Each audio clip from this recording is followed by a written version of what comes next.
Joseph Govin Borch huwa l-ewwel tarbija li twildet f'jum il-miliet. Huwa twilet fis-satejn esa 10 ta' filgħodu.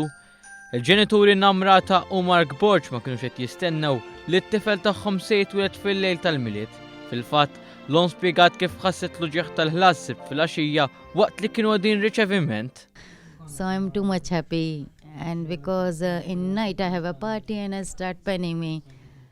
So 10:30 we start panning me and I tell Mark, baby Jesus is coming in our house.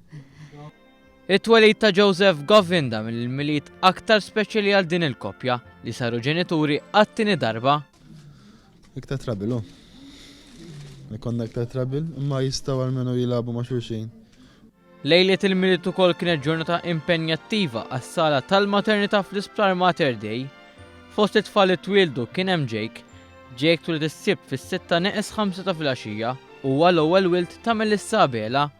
Jifhem xi ħaġa sabiħa, xi ħaġa li tkun looking forward għalija ma kif tasal tkun diffiċli. Imma all in all worth it. Fis-sala tal-maternità fost l-infermiera l-wiebel spikka sens ta' ferħ fejn f'atmosfera tal-miliet komplew jagħtu l-aqwa servizz tagħhom lit-trabi u l-ġenituri tagħhom. Aħna lina huwa ferħ nifirħu mal-koppji ġodda li fjum il-miliet kellhom it-tarbija u jkollhom ferħ aktar speċi x'ikunu ferħanin li ġim baby Christmas Day.